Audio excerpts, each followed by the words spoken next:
Hey, what's going on, guys? Ethan Netflix Game here, and today I want to talk about. Oh, this might seem. Look, you've probably seen the title of this video and think, oh, this is clickbait. But it's not. Netflix has games available via cloud gaming on smart TVs. Now, these are under the form of interactive specials like Black Mirror Bandersnatch and Cat Burglar. Now, why is this relevant? Well, if they can do this with these interactive specials, why aren't they doing it with games? Like actual proper video games that we've obviously seen on Netflix games via mobile. And why haven't we seen in those games on their, on their actual TV apps yet if they've already shown that they can do it? Well, there's many reasons. First reason, at least from my understanding, is obviously you've got to make sure the games are optimized for TVs. Like the versions of the games that we are seeing on Netflix games are mobile ports. And some of them, like say, like Oxenfree, for example, have PC and console ports, and those ports are clearly superior to what is on the mobile. And that's probably got some, that's probably, at least from my understanding, got some sort of involvement on why, on why those games aren't available on Netflix games yet. At least not via the smart TV, so. Right. So, what else? Also, you've got to understand the licensing issues when it comes to these games as well. Could be very unique. Now, obviously, games like Oxenfree and Dungeon Boss shouldn't have licensing issues due to Netflix actually owning them. But when it comes to things such as say Dust and Neon, we don't know if it was licensed just for mobile, if there's like an actual, like if the license is for all platforms, or if it's just mobile.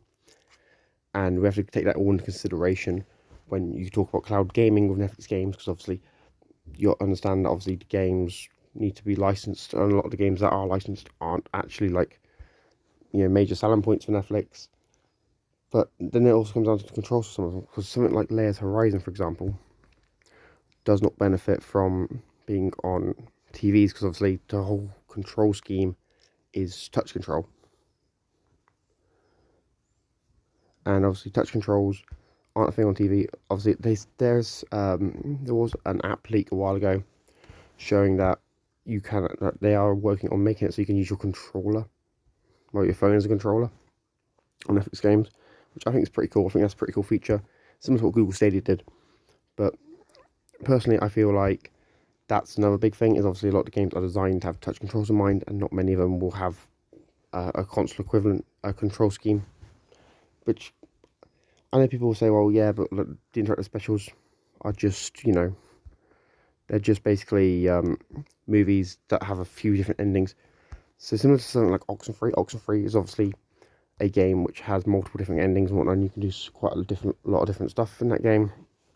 And there's different, obviously, branching paths in that. So Oxenfree is an example of something that Netflix could probably put on as an interactive special now, and not have to worry about like issues when it comes to like, would the game run, would the game stream, obviously how do you get the ports to work. There would also be no licensing issues with that game, because obviously it's owned by Netflix, so there is that. Yeah, I do personally think Netflix is going to keep pushing, keep trying to grow the gaming division, but you also got to understand that there's latency issues as well, because latency can affect this sort of stuff widely. Netflix has done a great job with obviously being able to stream movies and be able to make streaming obviously grow and whatnot. But what you got to understand here is obviously Netflix needs to make sure the latency for these games doesn't affect the gameplay, and we don't know exactly how bad the latency will be. Obviously, there's a difference between a TV remote and your phone streaming over a Netflix account, so hopefully Netflix is able to sort this sort of stuff out. But I eagerly await to see what Netflix does. Anyway, guys, let me know your thoughts in the comments down below. Do you agree? Do you disagree? Are you surprised Netflix already has some form of cloud gaming? Let me know your thoughts in the comments down below. If you're new here, make sure you subscribe, like, share, comment, turn notifications.